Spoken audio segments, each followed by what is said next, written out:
बाद मिलते हैं। एक बात और अभी देखने में आया कि जो ट्रैक्टर खेतों में काम करते हैं उनमें चैनल बंधा होता है, पानी भरे हुए खेत में वो जुताई करते हैं और जितना कीचड़ होता है वो लेकर मेन हाईवे पे निकल जाते हैं, चढ़ जाते हैं, जिसकी वजह से हाईवे पे कीचड़ होता है। और मैं दिखाऊंगा वीडियो में, आप लोग देख सकते हैं किस तरीके से यह लोग फिसल कर मोटरसाइकिल से कोई गिर रहा है, कोई चोटिल हो रहा है, कोई 4 व्हीलर से जा रहा है, गाड़ी स्लिप काट रही है, किनारे पे चली जा रही है। तो ऐसा ना करें। अगर ट्रैक्टर खेत से निकल रहा है, उसमें कीचड़ लगा हुआ है, तो उसको साफ करके तब रोड पर या हाईवे पर अपने ट्रैक्टर को लेके जाएं, क्योंकि दुर्घटना बनी हुई है, दुर्घटनाएं हो रही हैं। इसका विशेष रूप से ध्यान दिया जाए और यह आवाज़, इस वीडियो को शेयर कीजिए और हर ट्रैक्टर मालिक तक, हर किसान तक पहुँचे। मित्रों नमस्कार।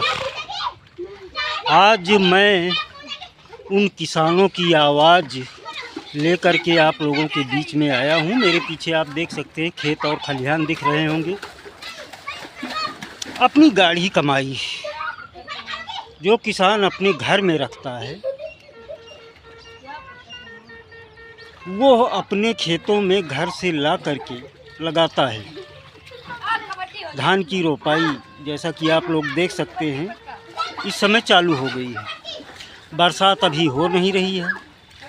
ये मेरे पीछे आपको नलकूप दिख रहा होगा, जलकूप है। इसी के सहारे या ट्यूबवेल, अपनी पर्सनल ट्यूबवेल के सहारे किसान धान की रोपाई कर रहा है। अपनी गाढ़ी कमाई जो कमा करके वो घर में रखता है, वो लाके इन खेतों में लगाता है। लेकिन विडंबना है, अफसोस है, गोरक्षा की जाए या फसल बचाई जाए, दोनों ज़रूरी है। अगर गोरक्षा के लिए, आवारा पशुओं के लिए गौशालाएं बनाई गई हैं, तो अभी बंधुआ की एक घटना सामने आई है। करीब 1 दर्जन पशु अब वह किस गौशाला से ला करके मरे हुए पशु फेंके गए थे। ये बंधुआ यानी ज़िला सुल्तानपुर की कहानी है और सोशल मीडिया पे उसका प्रचार प्रसार भी काफ़ी ज़ोरों से हुआ। फिलहाल अब किसान इतना त्रस्त हो गया है कि गोवंश कहीं भी मारे जाए, कैसे भी मरे, कोई आवाज़ उठाने वाला नहीं है। कारण क्या है? क्योंकि कहीं ना कहीं अगर देखा जाए तो किसान परेशान है। जो आवाज़ वह उठाता था गोवंशों के मर जाने पर, उनकी हत्या होने पर, आज वह खामोश है। किसान खामोश है। उसका कारण भी है। कारण यह है मित्रों कि जब किसान आवारा पशुओं से त्रस्त हुआ तो वह चिल्लाना शुरू किया, सरकार से गुहार लगाई, प्रशासन से गुहार लगाई। तो प्रशासन ने, शासन ने गौशाला का निर्माण करके क्षेत्र में गौशालाओं की का निर्माण करवा करके क्षेत्र में उस गौशाला को स्थापित किया गया है। लेकिन जब गौशाला में खाने के लिए, उनकी देख रेख करने के लिए जो कर्मचारी होते हैं, कर्मचारी भी भ्रष्ट हो जाएं, उनकी देख रेख सही रूप से न हो पाए, तो गौशाला में भी पशुओं की दशा किसी बूचड़ खाने से कम नहीं देखने को मिलेगी। पशुओं की ना तो देखभाल करने के लिए वहाँ पे आपको कर्मचारी, ना तो चारे की व्यवस्था। अब किसान आया है, अपनी गाढ़ी कमाई जो है उन खेतों में लगा रहा है। अब 4 महीने के लिए किसान या तो खेतों में होगा और या तो उसकी फसल को आवारा पशुओं द्वारा ख़त्म कर दिया जाएगा। तो विडंबना कहीं ना कहीं है। शासन और प्रशासन दोनों इस विषय पे चुपचाप बैठे हुए हैं। केवल एक सलूफा बनाया गया है कि गौशालाएं बनाई गई हैं, गौशालाओं में पशुओं को रखा जाता है। लेकिन अगर ब्लॉक स्तर के अधिकारियों की बात की जाए तो वह भी कहीं न कहीं नाकाम नज़र आते हैं। क्योंकि सारी व्यवस्थाएं जितनी भी सरकार द्वारा बनाई गई हैं वह व्यवस्थाएं बिल्कुल जर्जर अवस्था में हैं। मेरे पीछे आप लोग देख सकते हैं किस तरीके से किसान अपनी फसलों की रोपाई, धान की रोपाई इस समय कर रहा है। लेकिन आशा क्या है, क्या यह कहा जा सकता है कि यह फसल तैयार होकर के उसके घर तक पहुंचेगी?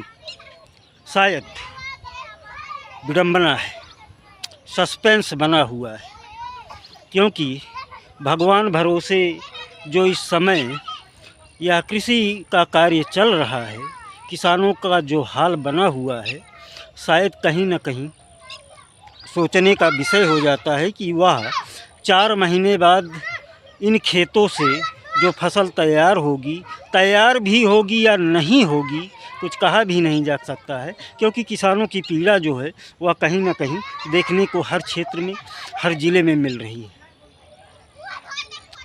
अब धान की रोपाई चल रही है, मेरे पीछे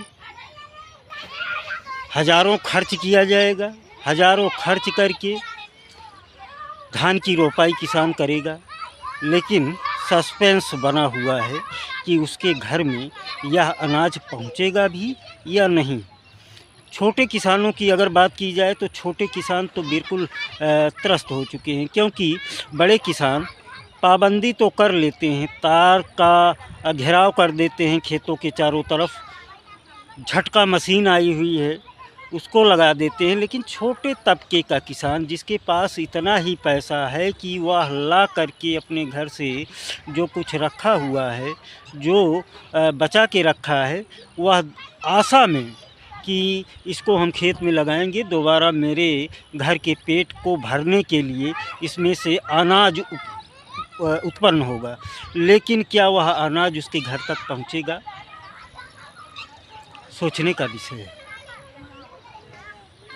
कहीं न कहीं शासन ने व्यवस्थाएं दी हैं, लेकिन उन व्यवस्थाओं को ज़िले के स्तर वाले जो अधिकारी हैं, चाहे वह ब्लॉक के स्तर का अधिकारी हो, मैं तो यहाँ तक कहता हूँ कि सीडीओ साहब की, मैं सुल्तानपुर ज़िले में हूँ, सीडीओ साहब की गाड़ी जब रोड से निकलती है तो जितने सफाई कर्मी हैं उनकी ड्यूटी लगाई जाती है कि आवारा पशु सड़क पे एक भी नज़र ना आए। सीडीओ साहब की गाड़ी इस रोड से निकलने वाली है, यह विडंबना है।